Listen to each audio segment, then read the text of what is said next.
నా పెద్దలందరికీ నా నమస్కారములు. నా పేరు మధుశ్రీ. నేను 7వ తరగతి చదువుతున్నాను. అందరికీ 79వ స్వాతంత్ర దినోత్సవ శుభాకాంక్షలు. స్వేచ్ఛ పోరాటాన్ని ముగించుకొని స్వేచ్ఛగా దేశమంతా ఎగురుతున్న భరతమాతకి నా పాదాభివందనాలు.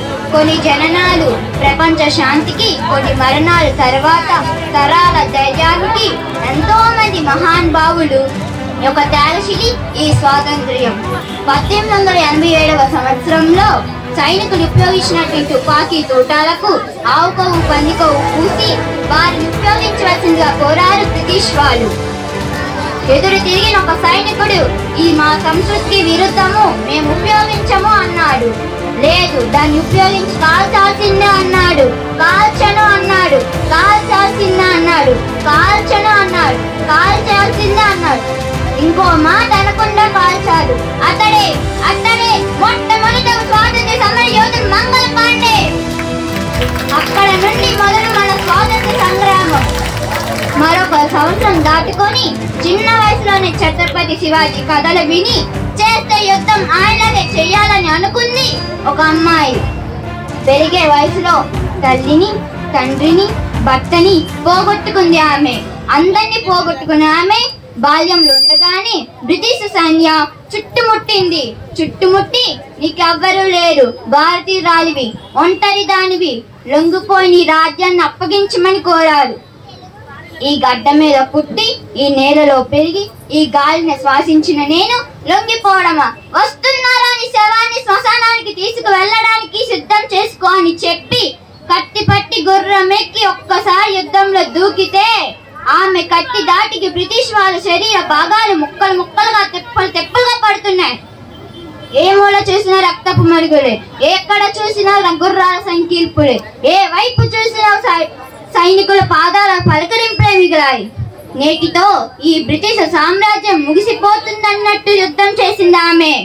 తేరుకునే బ్రిటిష్ వాళ్ళు తుపాకులతో, ఫిరింగులతో దాడి చేశారు. ఆమె యొక్క సైన్యం శూన్యమైపోయింది, ఎడాపెడా అయిపోయింది, అటు నుంచి ఎటు వెళ్ళిపోయింది.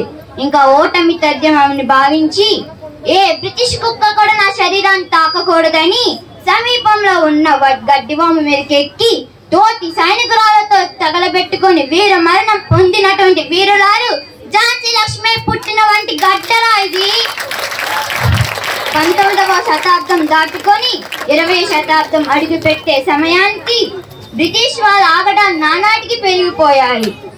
తలకు పన్ను, మొలకు పన్ను, ప్రతిదానికి మన్ను పదించి మొదలు పెట్టారు. అడవిలో నడిచి వెళ్ళాలంటే మన్యం ప్రజలు ఎత్తుకొని వెళ్ళేవారు. వాళ్ళు మాత్రం ఆడవారి మానవులు ఎత్తుకొని వెళ్ళేవారు. అప్పుడు వచ్చాడు ఒక వీరుడు. తన కంటి చూపుతో తప్పును దచ్చ సంస్కారములు స్వేచ్ఛ వెలుగును తీసుకొచ్చి కనకనక మండే అగ్నిగోళం, బగబగ మండే సూర్యగోళం వంటి ఒక వ్యక్తి 1922వ సంవత్సరంలో ఆ పరమశివునికి మహారుద్రాభిషేకం చేసుకొని బయలుదేరాడు. చింతపల్లి పోలీస్ స్టేషన్ మీద దాడి చేసి దొరికిన వాడిని దొరికినట్లు బాణాలతో కొట్టి ఆయుధాలు మొత్తం స్వాధీనం చేసుకున్నారు. ఆయన వస్తున్నాడంటే బ్రిటిష్ వాళ్ళు యుద్ధం మానేసి దాక్కోవడం మొదలు పెట్టారు. ఇంకా బ్రిటిష్ వాళ్ళకి ఏం చేయాలో తెలియక అందరూ కలిసి ఏం చేశారంటే 100 మంది చుట్టుముట్టి 100 గుండె ఆయన గుండెల్లో దింపేలా చేశారు. ఒక్కొక్క రక్తపు చుక్క నేలకు తాకుతుంటే వనకనంటే ఆయన గుండె ఏమని పలికిందంటే, నా యొక్క రక్తపు చుక్క నేలను తాకుతుంటే 100 మంది అల్లూరి సీతారాములుగా పుట్టి మిమ్మల్ని దహించి దవాలంగా చేస్తారు అని చెప్పినటువంటి తెలుగు బిడ్డ, తెలుగు బొబ్బిలి పుట్టినటువంటి గడ్డరా ఇది. ఆ గడ్డ మీద మనం పుట్టినందుకు ఎంతో గర్వపడాలి. అల్లూరి మరణం తర్వాత ఎందరో మహానుభావులు భగత్ సింగ్, కట్టబ్రహ్మ ఇలాంటి వ్యక్తులు అందరూ కూడా ఈ నేల మీద పుట్టినటువంటి మహానుభావులు. వాళ్ళందరినీ చంపి ఈ నేల మీదనే కూర్చారు. ఇంకా ఈ భారతదేశానికి స్వాతంత్రం లేదు, ఈ చీకటి రోజులు పోవు అనుకున్న సమయాన ఓ వ్యక్తి వచ్చాడు. ఉప్పు సత్యాగ్రహం, క్విట్ ఇండియా, ఆమరణ నిరాహార దీక్ష వంటి ఆయుధాలతో యుద్ధం చేసి ఒక్క నెత్తుడి చుక్క కూడా నేలకు తాకకుండా అటు ఎందరో మహానుభావులు వారి ప్రాణాలను పణంగా పెట్టి ఈరోజు మనకు స్వాతంత్రం తీసుకువచ్చారు. ఈరోజు వాళ్ళందరినీ గుర్తు చేసుకొని నివాళిగా అర్పించాలి.